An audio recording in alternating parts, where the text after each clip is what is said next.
LOH whole thrice एक weak base है, पॉलीएसिडिक base है, जिसका Kb1, Kb2 और Kb3 तीनों दिया हुआ होगा। अगर इसका हम लोग HCl के साथ रिएक्शन कराएंगे तो ये सबसे पहले अपना एक OH माइनस देने के बाद बन जाएगा LOH whole two Cl plus water. जैसे मैंने H3PO4 का रिएक्शन NaOH के साथ कराया था 3 स्टेप में, एसिडिक बफर बना था, वैसे एक बेस पॉली एसिडिक उसका भी 3 स्टेप में रिएक्शन होगा, एक एक करके H प्लस देगा।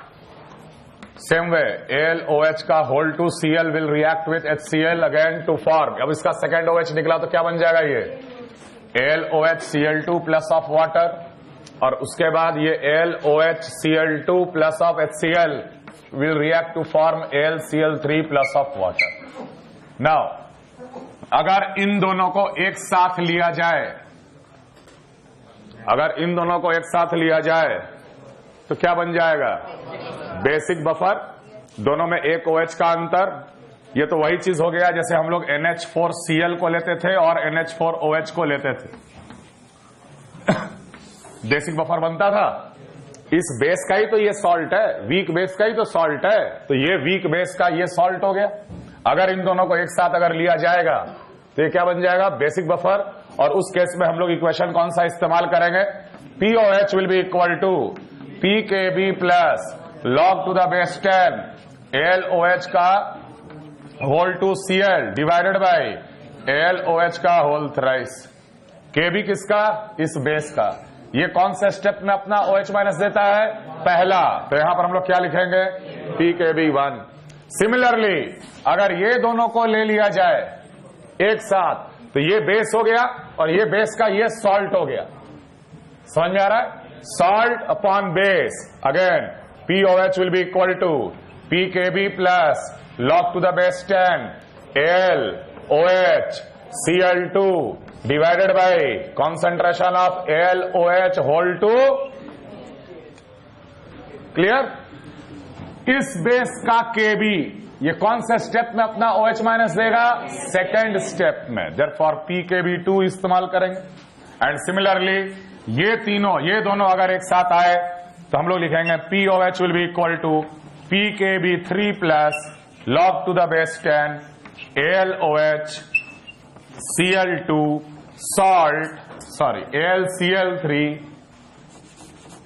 AlCl3 का concentration divided bye LOH Cl2 का कंसंट्रेशन। बेसिक बफर बन जाएगा पॉली एसिडिक बेस का। कॉपी कर लो।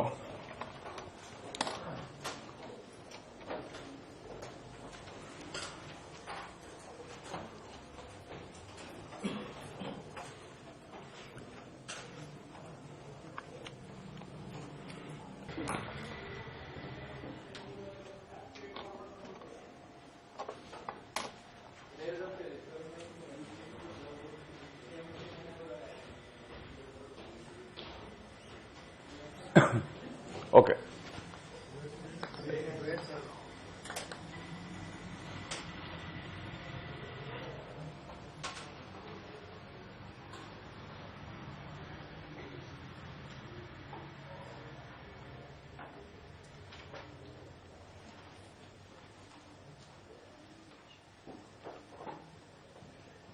let us take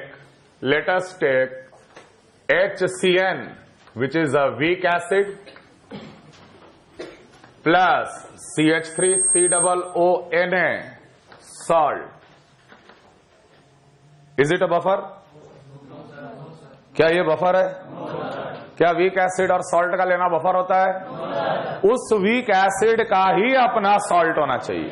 तो obviously it is not a buffer. लेकिन फिर भी अगर ऐसा सिचुएशन आ जाए सामने तो कैसे हम लोग डील करेंगे? कुछ नहीं, दोनों को अलग अलग ब्रेक करो तो होगा क्या कि HCN will break as H plus plus CN minus according to Ka of HCN, है ना, वीक एसिड, और CH3COO माइनस मिला हमें। मान ले इसका कंसंट्रेशन C1, इसका कंसंट्रेशन C2, तो ये सॉल्ट है। सॉल्ट पूरा ब्रेक कर जाएगा, C1 C2 of acetate and C2 of Na+। Weak ion का क्या होगा वाटर में? हाइड्रोलिसिस, तो लिख देंगे CH3COOH plus of OH minus. Acetate यहां से एक H प्लस गेन किया, OH माइनस लिबरेट हुआ। इसको हम लोग क्या बोलेंगे? KW upon KA। ये 1 मान ले, ये 2 मान ले। K2 किसका? असेटिक एसिड का। K1 किसका? HCN का। ठीक है, this will be equal to H plus का कंसंट्रेशन इंटू साइनाइड का कंसंट्रेशन अपॉन HCN का concentration. Clear? KW by K2 will be CH3COOH का कंसंट्रेशन इंटू OH माइनस का कंसंट्रेशन अपॉन असीटेट आयन का कंसंट्रेशन। अब इसमें हम लोग एक छोटा सा अप्रोक्सीमेशन ले लेंगे। दोनों वीक, आयन भी वीक, एसिड भी वीक।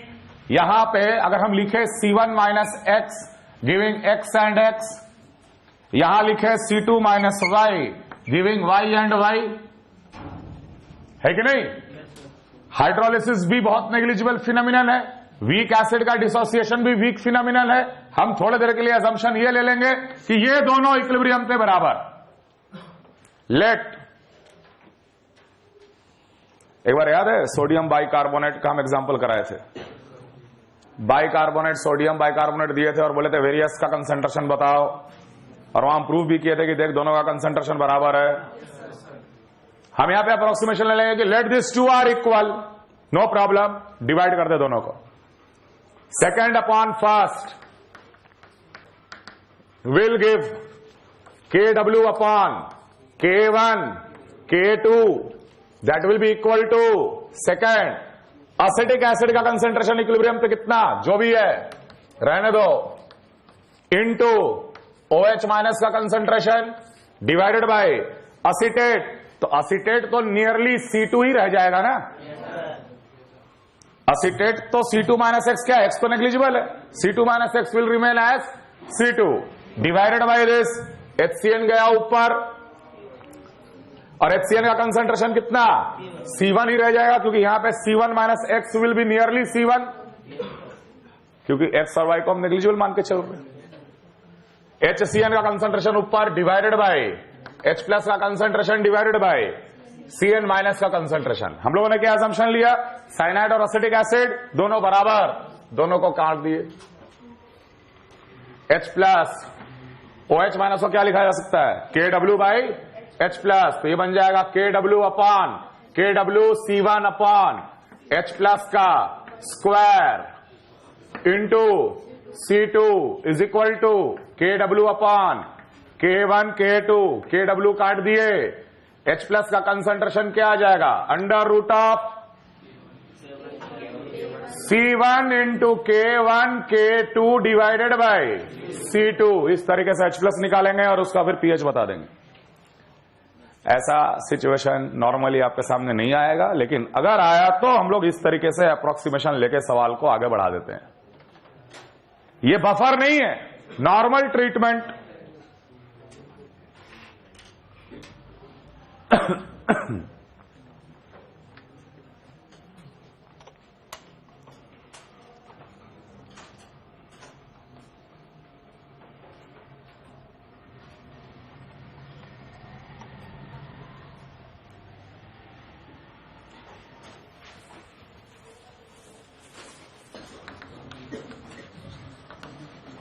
बहुत सिंपल सा चीज है, इसको भी ऑब्जेक्टिव टाइप सवाल के लिए तैयार कर लीजिए। एसिडिक बफर का डाइल्यूशन, हमें पता है कि एसिडिक बफर में H प्लस का कंसंट्रेशन जो होता है वो C अल्फा के बराबर होता है। एसिडिक बफर में जो H प्लस का कंसंट्रेशन था वो C अल्फा के बराबर था, alpha degree of dissociation of acid था।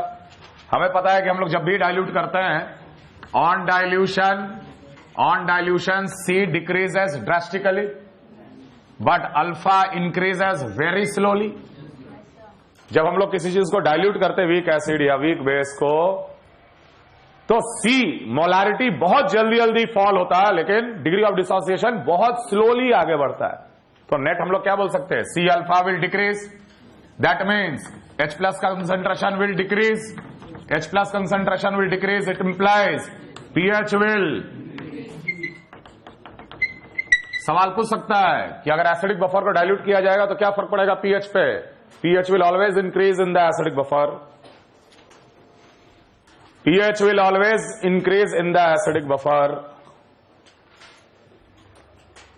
pH will increase in the acidic buffer. And if we are diluting a basic buffer, diluting basic buffer को अगर हम लोग डाइल्यूट करें तो बेसिक बफर में OH माइनस का कंसंट्रेशन C अल्फा के बराबर आया था. डिराइव जो किए थे, डेरिवेशन याद है? OH माइनस का कंसंट्रेशन C अल्फा के बराबर. तो हम लोग ये बोल सकते हैं कि C decreases drastically, alpha increases very slowly, therefore OH minus का concentration will decrease. It implies H plus concentration will increase, therefore pH will decrease. Basic buffer को जब डाइल्यूट करते हैं तो pH हमेशा इंक्रीज करता है. एसिडिक बफर को जब डाइल्यूट किया जाएगा तो pH हमेशा डिक्रीज करेगा, इंक्रीज करेगा.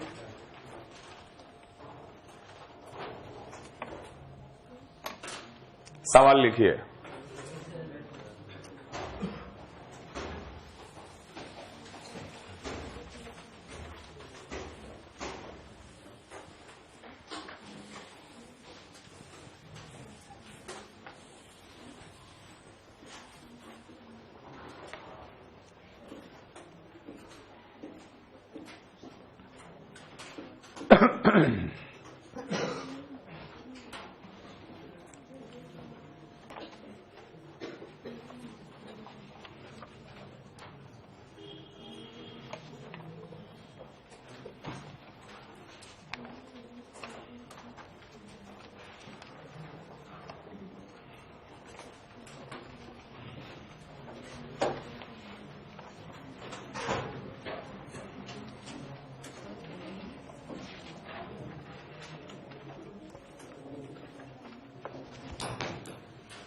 बफर में बहुत छोटे छोटे सवाल फ्रेम होते, टाइट्रेशन बेस्ड. प्लस सिंपल सवाल लिखो. A certain buffer solution contains equal x minus and hx. A certain buffer solution contains equal x minus concentration and hx. Equal x minus concentration and hx. KB for x minus is 10 to the power minus 10. KB for x minus is 10 to the power minus 10. Find the pH. Find the pH. Find the pH. अगला सवाल. 4 gram of, सवाल लगातार लिखते चले जाओ बिना कोई gap का, फिर सोल्यूशन लिखना. Find the 4 gram of NaOH is dissolved. 4 gram of NaOH is dissolved in 1 liter of solution containing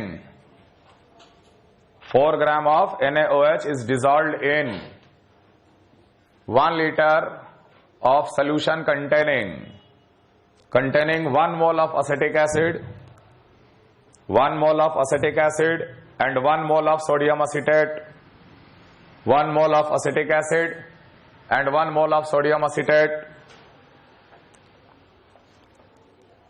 Ka for acetic acid, 1.8. Ka for acetic acid is 1.8 into 10 to the power minus 5. Find the pH. Find the pH.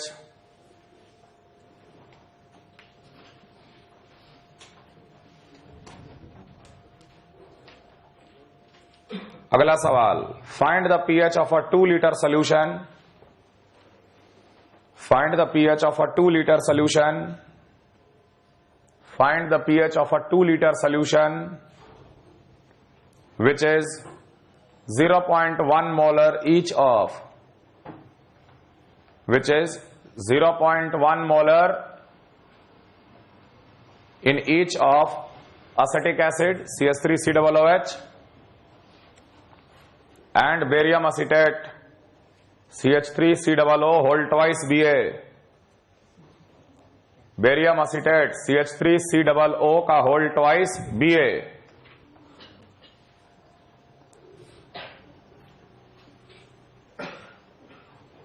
Ka for acetic acid 1.8 into 10 to the power minus 5. Ka for the acetic acid 1.8 into 10 to the power minus 5.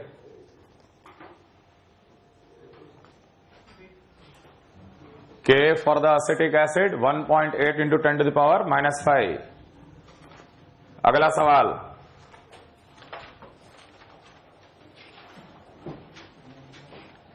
One litre of a buffer solution, 1 liter of a buffer solution is prepared by mixing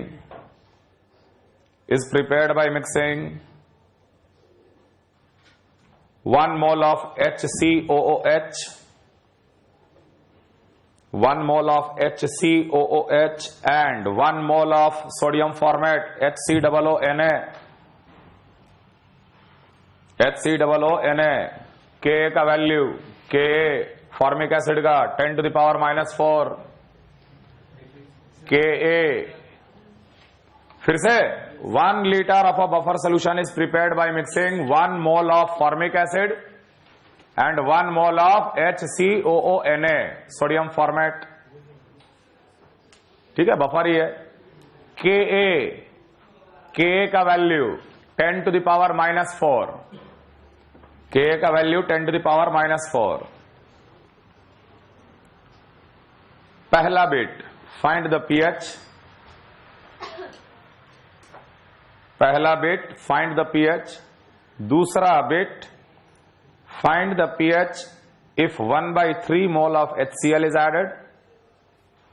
Find the pH if 1/3 mole of HCl is added. तीसरा bit find the pH if 1/3 mole of NaOH is added. Find the pH if 1/3 mole of NaOH is added. 3 bit लिख लिए. पहला bit find the pH, दूसरा bit find the pH if 1/3 mole of HCl is added. तीसरा bit find the pH when 1/3 mole of NaOH is added. चौथा bit find the pH if it is diluted 10 times. Find the pH if it is diluted 10 times. और पांचवा bit find the pH if it is diluted 10,000 times. Find the pH if it is diluted 10,000 times.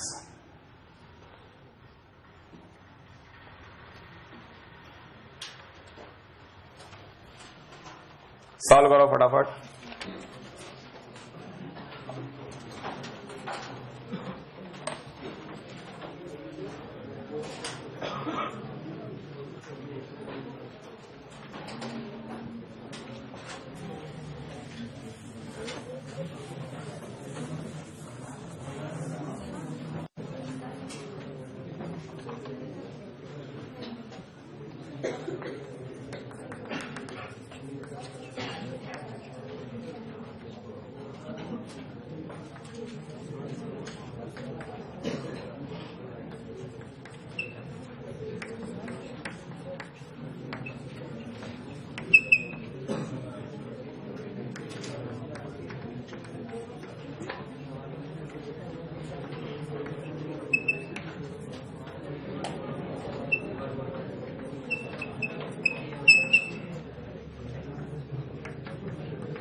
पहले का answer pH 4. ठीक है.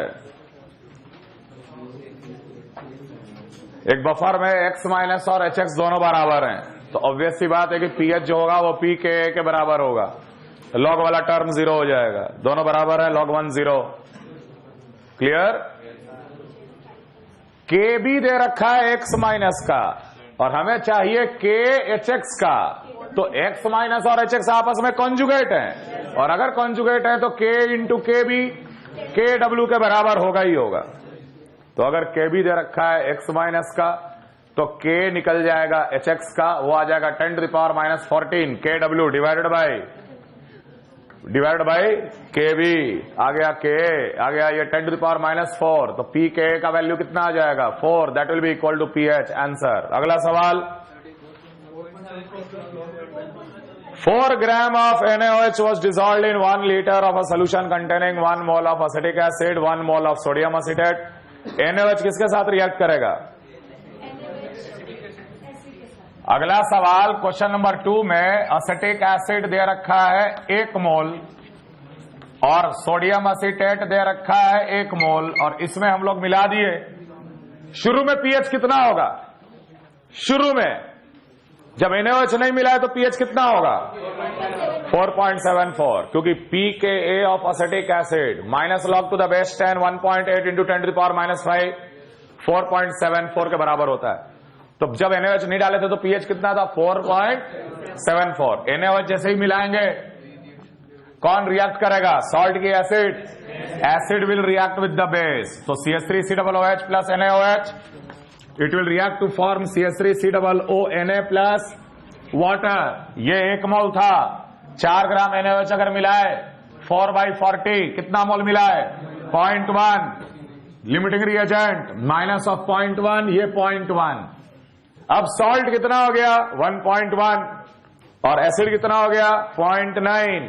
Therefore pH will be equal to pKa जो कि 4.74 है, plus log to the base 10 salt 1.1 upon, बताए थे ना कि कॉन्सेंट्रेशन अपॉन कॉन्सेंट्रेशन को आप mole upon mole, millimole upon millimole, milliequivalent upon milliequivalent सीधे लिख सकते हैं। तो ये log ऑफ 11/9। क्लियर? तीसरा सवाल कौन सा है? तीसरा सवाल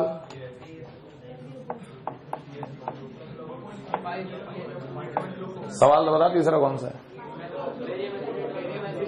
हाँ, find the pH of 0.1 molar. तो बेसिकली सॉल्ट का कंसंट्रेशन नहीं होता, एसिड का कंसंट्रेशन कितना दे रखा है? 0.1 मोलर, और बफर में हमेशा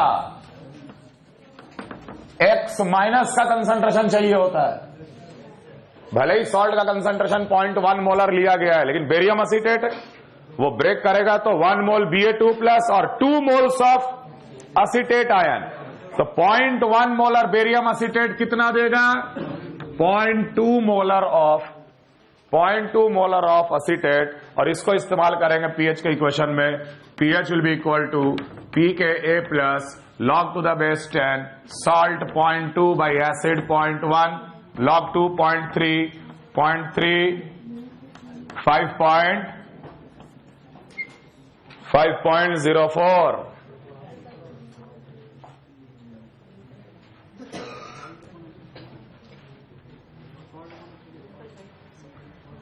क्लियर है ये?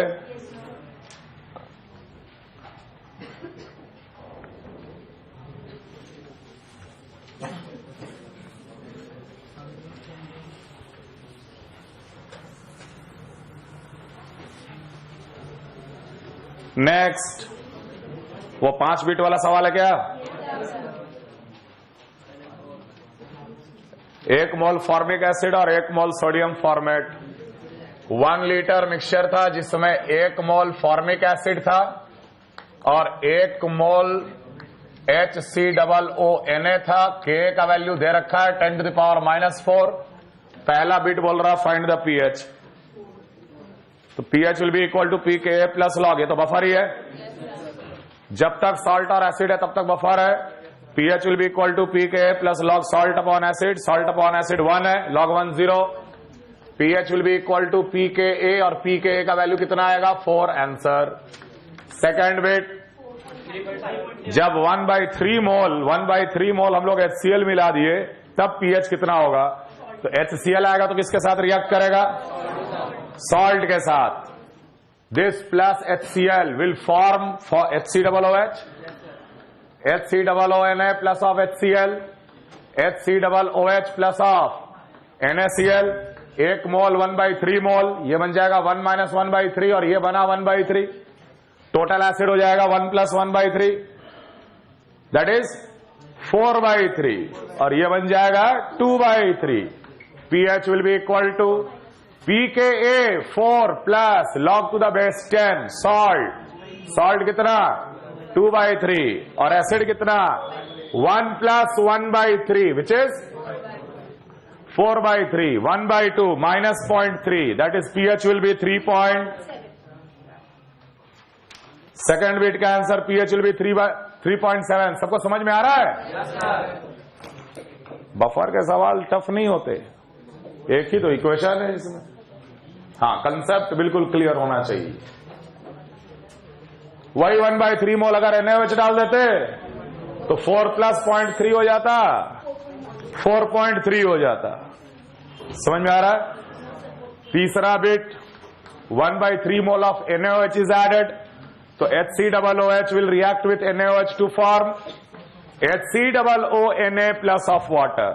1 मोल 1/3, 1 - 1/3 हो गया, ये 1/3 बन गया. अब सॉल्ट हो जाएगा 4/3 और एसिड हो जाएगा 2/3. तो log 2 आएगा, log 2 0.3 plus 4 that is pH will be equal to 4/3. What will happen if the solution is diluted 10 times? If the solution is diluted 10 times, फिलहाल इसकी मोलारिटी कितनी है? 1 मोलर. सॉल्ट का मोलारिटी कितना? ये भी 1 मोलर. 1 लीटर में 1 मोल था. 1 molar highly concentrated, Fairlie concentrated है कि नहीं? और जब उसको हम 10 गुना डाइल्यूट कर देंगे तो कॉन्सेंट्रेशन 1/10 हो जाएगा.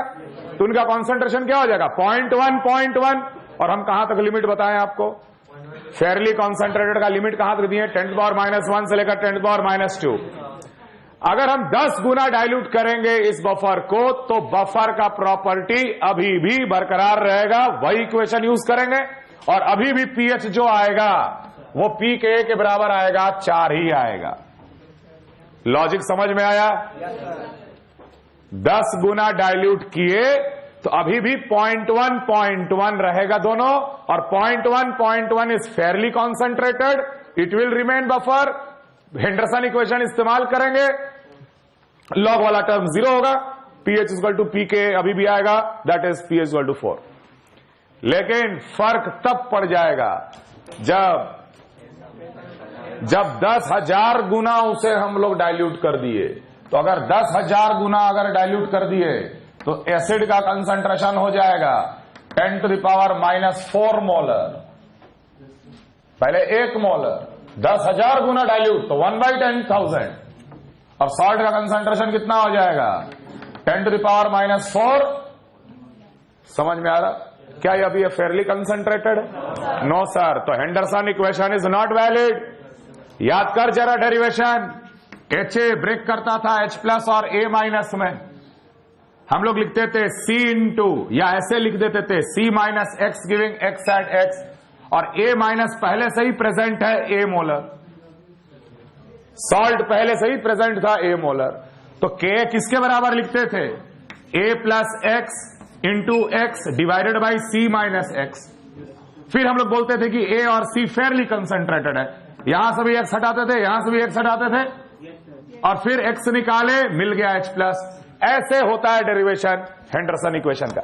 क्या अभी X ये X नेग्लेक्टेड है? नो. अब इक्वेशन क्या बनेगा? 10⁻⁻4 will be equal to Ka का value will be equal to salt का concentration 10⁻⁻4 plus X × X divided by 10⁻⁻4 minus X. Quadratic solve करेंगे, देख के घबराना नहीं है, सॉल्व करो. 10 to the power minus 4x plus x square will be equal to, ये दोनों मल्टीप्लाई हुआ, 10 to the power minus 8 minus of 10 to the power minus 4x,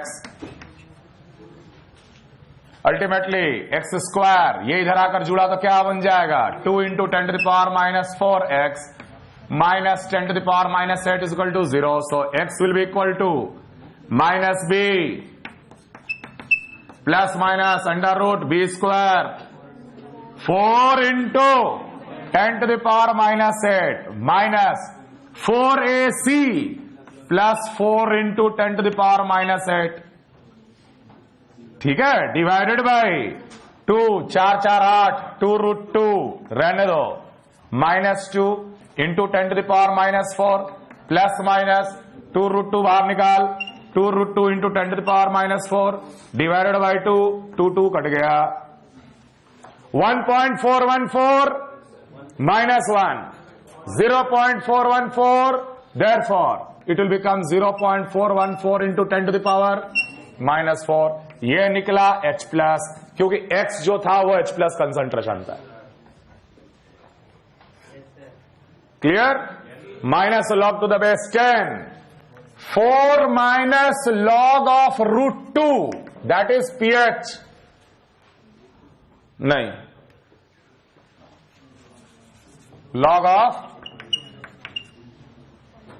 0.414.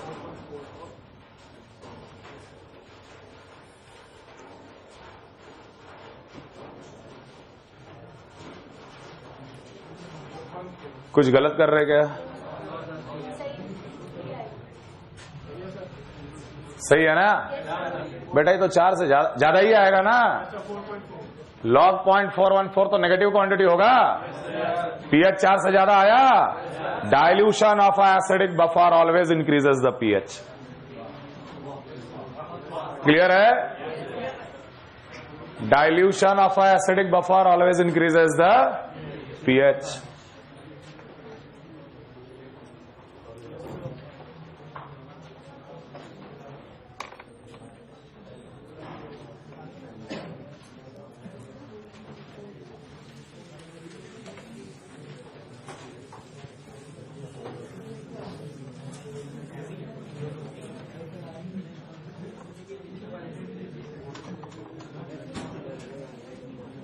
अगला सवाल यहां लिखा हुआ है, हर केस में pH निकालना है. 100 ml H3PO4 को मिला दिए 50 ml NaOH के साथ, pH बताओ. फिर वही 100 को फिर मिलाए 100 के साथ, pH बताओ.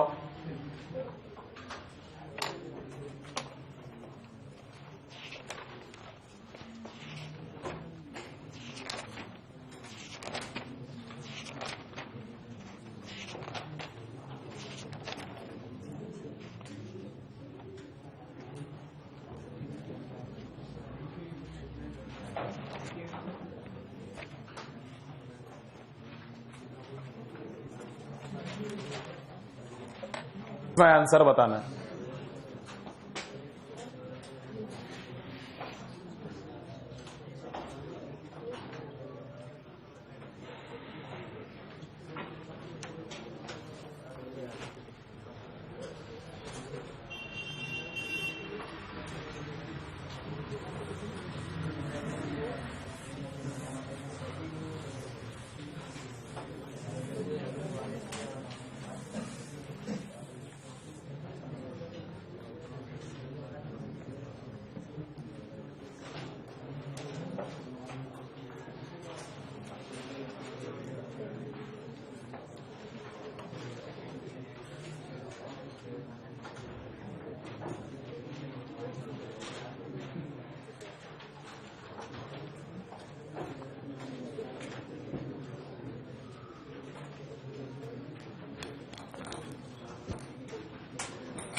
तो सबसे पहले तो आप रिएक्शन लिखिए, इन H3PO4 NaOH से किस तरीके से रिएक्ट करता है।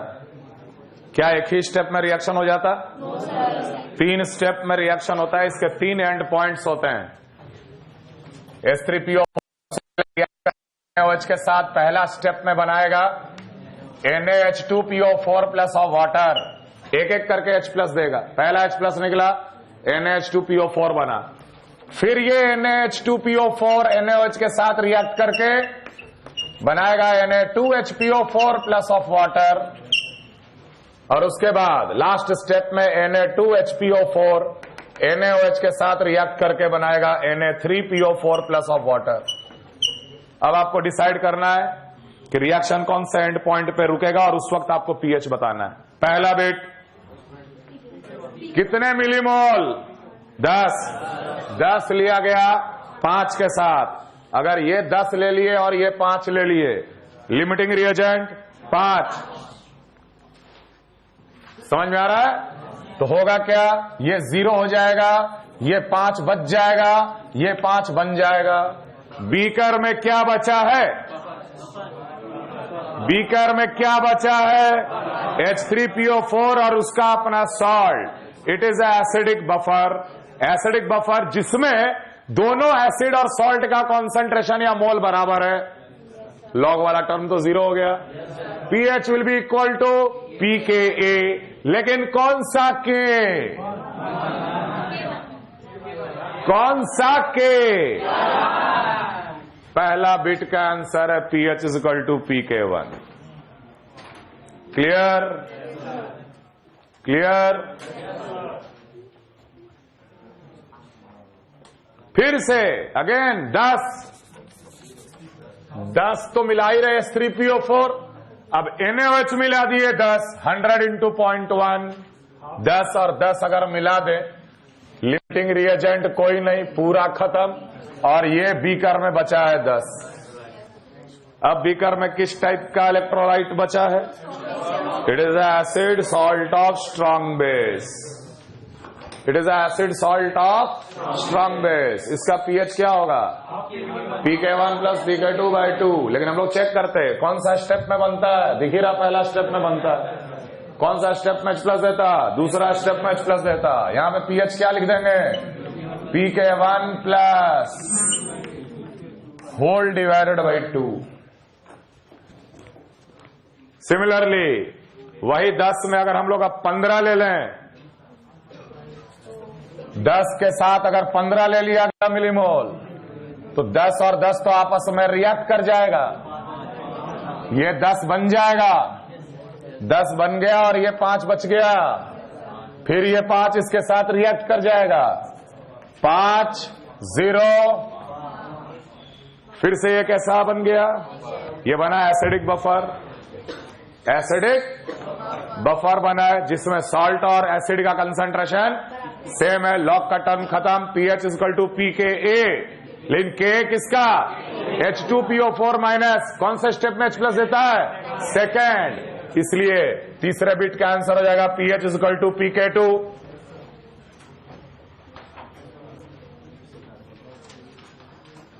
अरे सबको समझ में आ रहा है क्या चल रहा है यहां पे?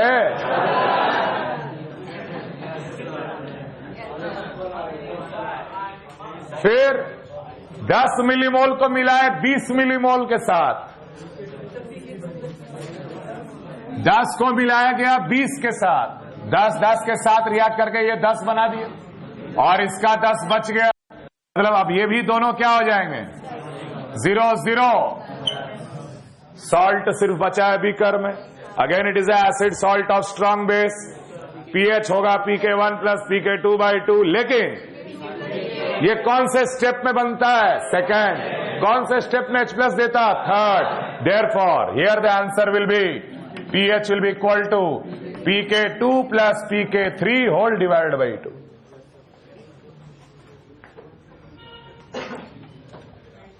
टेन में 25, 10 को मिलाए 25 के साथ। 10 के साथ रिएक्ट कर गया, ये 10 बन गया। फिर ये 10 के साथ रिएक्ट करेगा, ये 10 बन जाएगा और यहां 5 बच गए। Last step 0 5 5 again a buffer, सीधे हम लिख दे रहे pH इज pK3। थोड़ा इंटरेस्टिंग, 10 में 30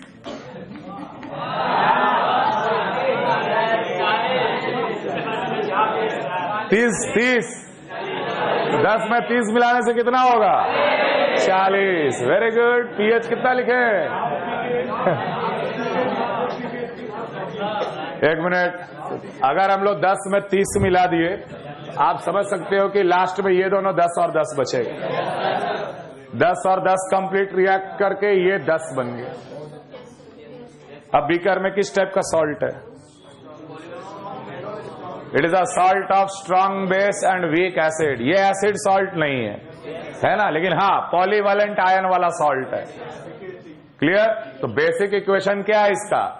half pKw plus pKa plus log C। देख क्या बिठा रहे हैं हम? 10/40। ये सब चीज में अलर्ट रहना है। ये मोलारिटी C है, मिलीमोल नहीं। तो 10 मिलीमोल सॉल्ट 300 में 100 मिलाए थे 400, तो मिलीमोल डिवाइडेड बाई 400, ये मोलारिटी देगा 1/40। अब यहां पर डिसाइड करो K1 K2 की K3। फॉस्फेट पहला स्टेप का हाइड्रोलिसिस में आखिरी स्टेप का K इस्तेमाल होता है। तो आखिरी स्टेप का K कौन सा है? क्लियर? यहां लिखेंगे pK3।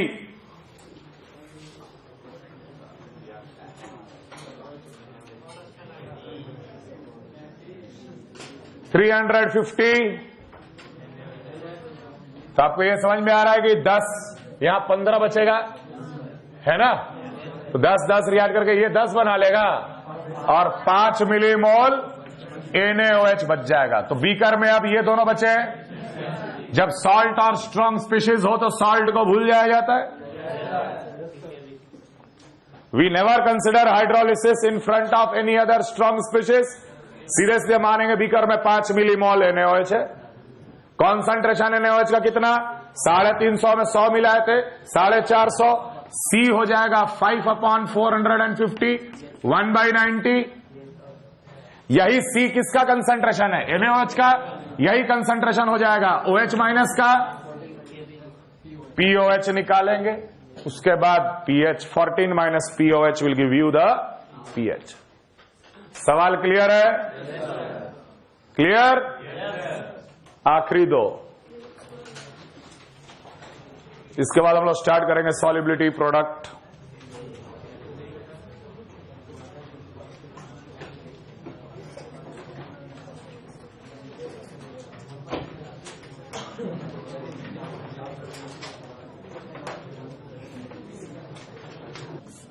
उसके टर्म में आंसर बताओ सीधे।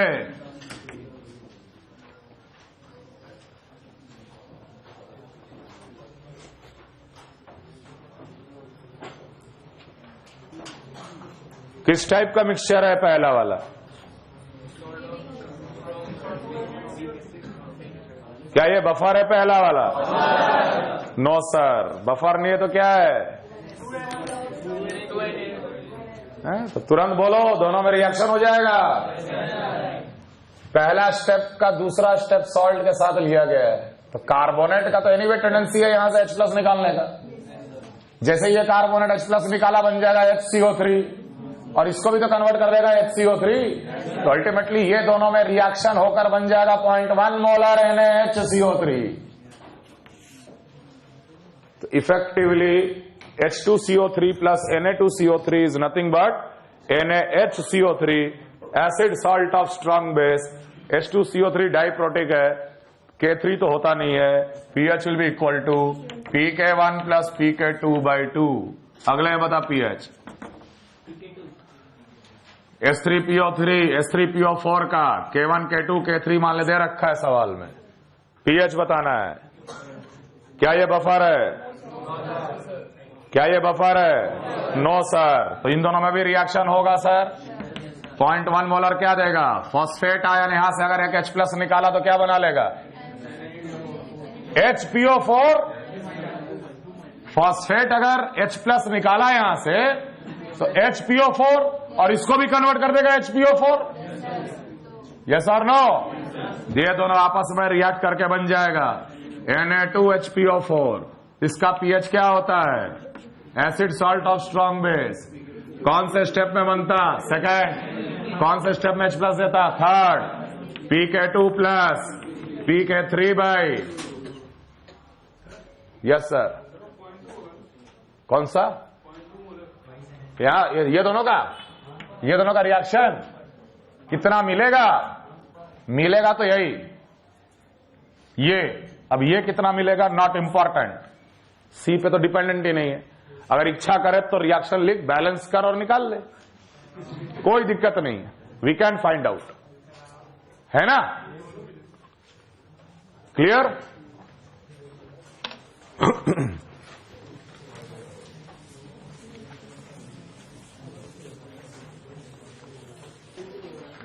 बफर कैपेसिटी वर्सेस सॉल्ट का कंसंट्रेशन या एसिड का कंसंट्रेशन जब प्लॉट किए थे तो वो प्लॉट इस तरीके का आया था, और हम लोग बोले थे कि इस पॉइंट पे जो है वो बफर कैपेसिटी मैक्सिमम है।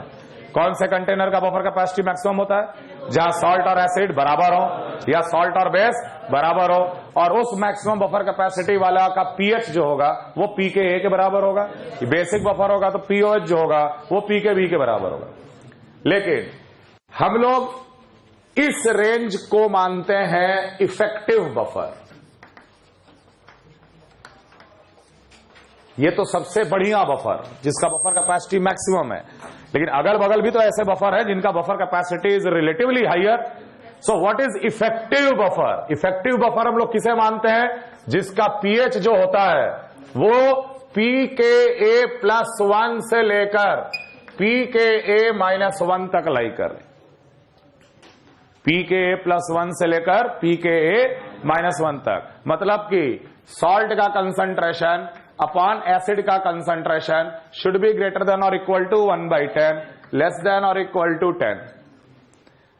अगर ये रेशियो 1/10 और 10 के बीच में लाई करता है then that buffer is called effective buffer. अगर बेसिक बफर हुआ तो हम लोग बोलेंगे pOH विल लाई pKb+1 से लेकर pKb-1 तक, और उस केस में हम लोग बोलेंगे सॉल्ट अपॉन बेस का concentration should lie between 1/10 to 10।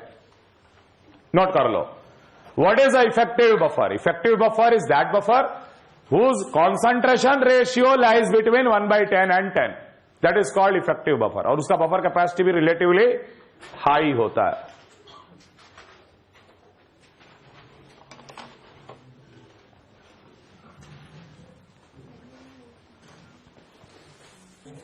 solubility product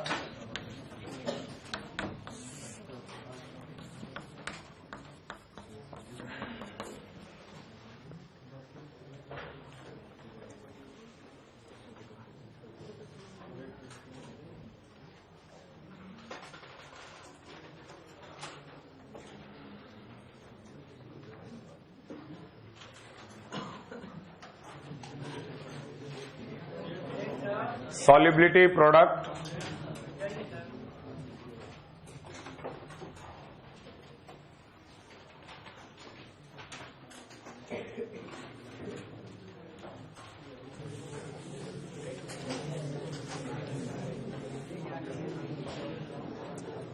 solubility product, it is defined for a very sparingly soluble solid.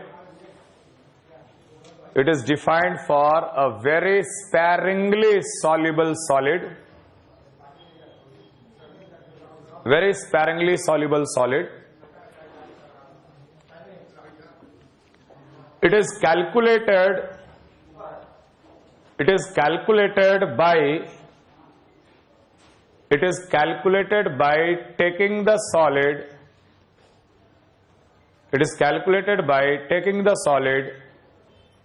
and shaking it vigorously in a distilled water. It is calculated by taking the solid and shaking the solid vigorously in a distilled water. Shaking the solid vigorously in a distilled water until equilibrium is reached. until equilibrium is reached, until equilibrium is reached। देखो, sparingly soluble solid मतलब एक ऐसा solid जो हमको लगता है कि भाई वो कभी भी सॉल्युबल होता ही नहीं है। जैसे चौक, चौक को अगर लिए पानी में लेंगे तो क्या ये सॉल्युबल है?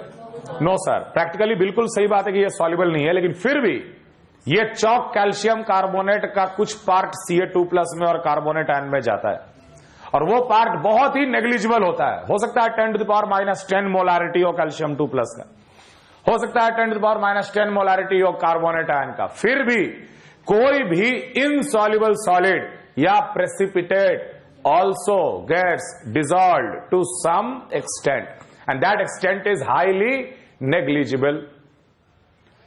वो भी एक वीक इलेक्ट्रोलाइट की तरह ही बिहेव करता है, उसका भी कुछ पार्ट आयन में जाता है जो कि बिल्कुल नेग्लिजिबल पार्ट है, और इक्विलिब्रियम पे वो भी अपना एक इक्विलिब्रियम कांस्टेंट मेंटेन करेगा, और उस इक्विलिब्रियम कांस्टेंट को हम लोग कहते हैं KSP। सारे इक्विलिब्रियम जो जो प्रॉपर्टी फॉलो करते हैं ये KSP भी फॉलो करता है। इस पे हम लोग वो टेम्परेचर डिपेंडेंस का भी इक्वेशन लगा सकते हैं, सब कुछ सेम तरीके से। लेकिन अगर कोई सॉलिड हाईली सॉल्युबल है, जैसे मान ले NaCl, NaCl के लिए हम लोग डिफाइन नहीं करते सॉल्युबिलिटी प्रोडक्ट, बिकॉज NaCl वो इक्विलिब्रियम मेंटेन करेगा ही नहीं, वो तो 100% ब्रेक कर जाएगा कैटायन और एनायन में। समझ में आ रहा है? तो it is defined only for a sparingly soluble solid. या इमेजिन करो, वाटर में जो जो प्रेसिपिटेट हो सकता है वो सारे प्रेसिपिटेट के लिए ये KSP डिफाइंड है। किसी भी सॉलिड का सॉल्युबिलिटी प्रोडक्ट कैसे पता किया जाता है? उसको डिस्टिल्ड वाटर में लेकर, अब ये डिस्टिल्ड वाटर, डिस्टिल्ड वर्ड दिया हो सकता है, नहीं भी दिया हो सकता, but accurately it is taken in distilled water. क्यों डिस्टिल्ड वाटर लेते हैं? ताकि जो आयन में ब्रेक किया वो आयन आगे कोई रिएक्शन शो ना कर दे। अगर डिस्टिल्ड वाटर नहीं होगा, इम्प्योर वाटर होगा, एसिडिक वाटर होगा, तो हो सकता है उसका आयन फिर आगे दूसरा रिएक्शन शो कर दे, जिसके कारण उसकी सॉल्युबिलिटी बढ़ जाए। हम लोग चाहते हैं कि भाई वो प्योर अपने आयन में ब्रेक हो और उसके अलावा कोई प्रोसेस ना हो। उस कंडीशन पे, उस इक्विलिब्रियम पे जो इक्विलिब्रियम कांस्टेंट मिलेगा उसको हम लोग बोलेंगे solubility product. And solubility product always remain constant if the temperature remains constant. एक बार किसी भी सॉलिड का सॉल्युबिलिटी प्रोडक्ट पता चल गया तो वो हमेशा हमेशा के लिए कांस्टेंट हो गया। समझ में आ रहा है? ठीक है। Let the solid is AxBy। AxBy solid is taken in water, shaken vigorously in water, it will break as x of Ay plus b, y of b, x minus। इस तरीके से अपने आयन में ब्रेक करता है कोई भी solid भी, प्रेसिपिटेट भी, बहुत ही नेग्लिजिबली ब्रेक करता है, लेकिन ब्रेक करता है। और जब ये इक्विलिब्रियम मेंटेन कर दिया, फर्दर कोई रिएक्शन नहीं हुआ, इस इक्विलिब्रियम कांस्टेंट को हम लोग बोलेंगे KSP। ये KSP solubility product is always equal to Ay plus का molar concentration to the power x multiplied by Bx minus का molar concentration to the power y divided by solid का activity 1 represent नहीं कर रहे, therefore it is called solubility product. और solubility product में ये सब क्या है? Molarity. Molarity. Okay. Let the solubility of the solid, solubility of the solid is S moles per litre. मान लो ये सॉलिड को वाटर में लिया गया, विगरसली शेक कर दिए, इक्विलिब्रियम आ गया, जरूर कुछ ना कुछ सॉलिड डिसॉल्व हुआ ना। कितना सॉलिड डिसॉल्व हुआ? S moles per litre dissolve हुआ मान लो, तो हम लोग बोलेंगे यहां से डिसॉल्व कितना हुआ? S moles per litre. तो यहां कितना मिलेगा? X ऑफ S, और यहां मिलेगा Y ऑफ S। तो चूंकि S जो था, S क्या है? सॉल्युबिलिटी है। S क्या है? सॉल्युबिलिटी ऑफ द सॉलिड है बेसिकली। यूनिट क्या था? मोल पर लीटर। तो ऑब्वियसली यहां भी ये जाएगा तो ये बन गया मोल per litre, and mole per litre is nothing but molarity. ये दोनों को हम लोग यहां बिठाएंगे इक्विलिब्रियम पे। KSP will be equal to x of S to the power x, y of S to the power y। लिख सकते KSP will be equal to x to the power x, y to the power y, s to the power x plus y। Solubility का value कितना? KSP upon x to the power x, y to the power y whole upon 1 by x plus y। अगर solubility product मुझे पता है तो उस solid का हम सॉल्युबिलिटी S निकाल सकते हैं। Late the solubility of the solid is S। S क्या होता है? सॉलिड का सॉल्युबिलिटी हम लोग मानते हैं S मोल्स पर लीटर। अगर किसी सॉलिड का सॉल्युबिलिटी ग्राम पर लीटर में दे रखा है तो उसको तुरंत मोल पर लीटर में कन्वर्ट करना। कैसे? ग्राम को सॉलिड के मॉलिक्यूलर वेट से डिवाइड करके। सॉल्युबिलिटी जब मोल पर लीटर होगा तभी आयन का मोलारिटी डिफाइंड होगा। क्लियर? अब आगे इलेक्ट्रोकेमिस्ट्री में पढ़ोगे कि हम लोग इलेक्ट्रिकल कंडक्टेंस के मेथड से S का वैल्यू निकाल लेते हैं। S निकल गया तो KSP पता चल गया। क्लियर? इस तरीके से हर सॉलिड का अपना अपना सॉल्युबिलिटी प्रोडक्ट कैलकुलेट कर लिया जाता है। Clear? Remember one thing, once solubility product is calculated मतलब it is always fixed, constant if temperature is constant. दूसरी बात, solubility can change but the solubility product always remains constant. थोड़ा याद करो, एसिटिक एसिड का K हर जगह K रहता था, लेकिन एसिटिक एसिड का डिसोसिएशन अलग अलग जगह पे अलग अलग होता था। उसी तरीके से ये सॉलिड का सॉल्युबिलिटी प्रोडक्ट एक बार कैलकुलेट हम कर लिए डिस्टिल्ड वाटर में। हो सकता है अब ये सॉलिड को हम एसिडिक सोल्यूशन में लें, हो सकता है इस सॉलिड को हम बफर में लें, इस सॉलिड को हम कॉमन आयन में लें। हर जगह सॉल्युबिलिटी वेरी करेगा लेकिन सॉल्युबिलिटी प्रोडक्ट कभी चेंज नहीं करेगा। समझ में आ रहा है? कॉपी करो यहां तक जल्दी।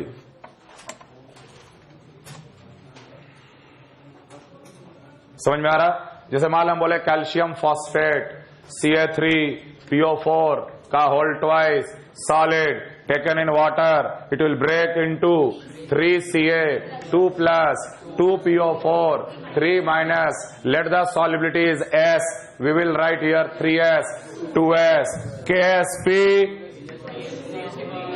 Ca2 प्लस का कंसंट्रेशन क्यूब तो होगा 3S का पावर क्यूब इंटू PO4 का स्क्वायर 2S का स्क्वायर।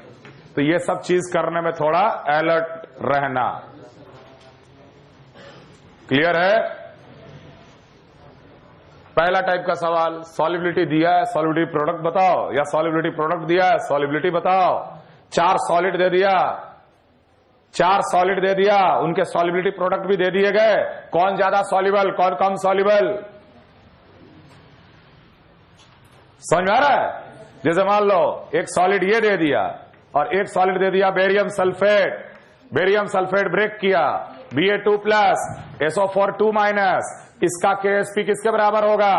मान लेते हैं solubility S prime, S prime S prime, इसका S प्राइम का। अगर आपके सामने 2 सॉलिड दे दिया जाए तो क्या आप बता पाओगे कि कौन सॉलिड का सॉल्युबिलिटी ज्यादा और कम है? बिल्कुल। ऐसा इक्वेशन लिखेंगे, यहां से S निकालेंगे, ऐसा इक्वेशन लिखेंगे, यहां से S प्राइम निकालेंगे। जो S ज्यादा आएगा वो ज्यादा सॉल्युबल। क्लियर है? Solubility product always remains constant but the solubility of the solid can change. KSP of a solid always remain constant but KSP of the solid always remains constant but the solubility of the solid may change according to the condition. Clear? Solubility product is measured always in distilled water. यहां तक समझ में आया? ठीक है। अब हम लोग अलग अलग कंडीशन में सॉल्युबिलिटी ऑफ अ सॉलिड कैसे निकालेंगे अगर सॉल्युबिलिटी प्रोडक्ट पता है तो। पहला condition, solubility in common ion, solubility of a solid in a common ion. जैसे मान लो तुम्हारे सामने हम एक एग्जांपल ले रहे, पहले से ही इसमें KCl C मोलर लिया गया था और उसमें हम लोग AgCl सॉलिड को लेकर विगरसली शेक कर दिए। तो ऐसे साथ साथ एक बार और इमेजिन कर लो, डिस्टिल्ड वाटर में AgCl सॉलिड को लेकर विगरसली शेक किए। अब यहां पर KCl का एक्वस सोल्यूशन में AgCl को अगर हम लोग लेकर विगरसली शेक कर रहे हैं, सॉल्विटी कैसे निकालेंगे? ठीक है, AgCl solid will break as Ag plus plus of Cl minus. Let solubility is S prime. Cl minus तो पहले से ही C मोलर है, समझ में आ रहा है? Let the solubility is S prime. यहां लिखेंगे S prime, यहां लिखेंगे S prime. इक्विलिब्रियम आ गया। KSP will be equal to Ag plus into Cl minus. Ag plus कितना है? S prime. C plus S prime. Solubility is highly negligible. अगर आपके सामने KSP का वैल्यू हम देंगे तो आपको समझ में आएगा। सॉल्युबिलिटी प्रोडक्ट का value 10 to the power minus 10 से कम बहुत रेयर मिलता है। 10 to the power minus 20, 10 to the power minus 40 ऐसे रहता सॉल्युबिलिटी प्रोडक्ट का वैल्यूज। तो सॉल्युबिलिटी सोचो कितना कम क्वांटिटी होता होगा। मैक्सिमम टाइम्स ये S प्राइम सॉल्युबिलिटी C के सामने नेग्लिजिबल होगा, तो S प्राइम कितना आ जाएगा? KSP upon, very simple. और वही चीज अगर वाटर में अगर लेकर विगरसली शेक किए होते तो सॉल्युबिलिटी कितना आता? AgCl, Ag plus plus Cl minus, let the solubility is S and S। यहां लिखते हैं आप KSP is equal to S square, S आ जाता रूट ओवर KSP। जरा कंपेयर कर सॉल्युबिलिटी। मान ले हम KSP बोले 10 to the power minus 20, तो ये root over 10 to the power minus 20 है, 10 to the power minus 10, और ये ज्यादा से ज्यादा 10 to the power minus 20 by 0.1, 10 to the power minus 19। Solubility घटा कि बढ़ा? बहुत ही ज्यादा घट गया। लेकिन अगर किसी कॉमन आयन में सॉल्युबिलिटी निकालना हो तो इस तरीके से हम लोग अप्रोच करेंगे। ये हम एक एक करके कंडीशन जो लिख रहे हैं ना, ये एक्चुअली न्यूमेरिकल प्रॉब्लम है। समझ में आ रहा? कॉपी करो ये।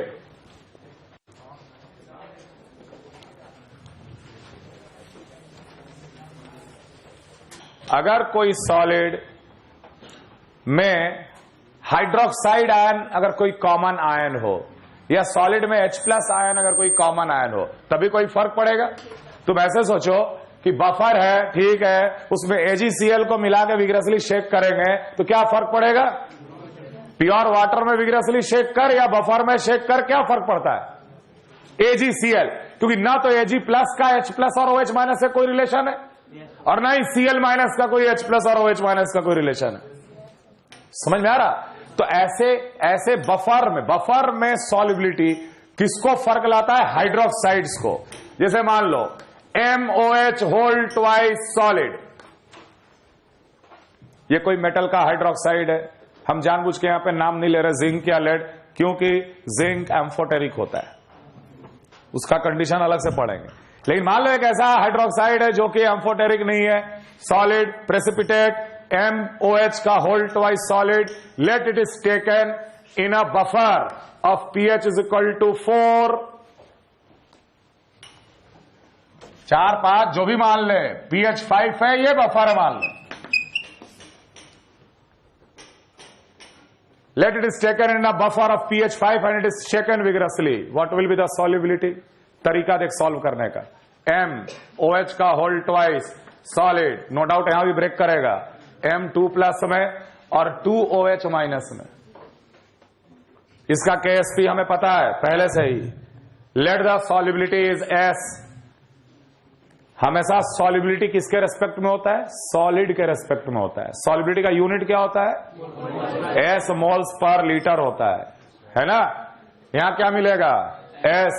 लेकिन हमें पता है कि बफर का pH 5 मतलब कि POH कितना?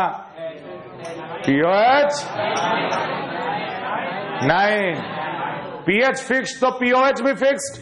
POH फिक्स्ड मतलब OH माइनस का कंसंट्रेशन भी फिक्स्ड। OH माइनस का कंसंट्रेशन फिक्स्ड है कितना?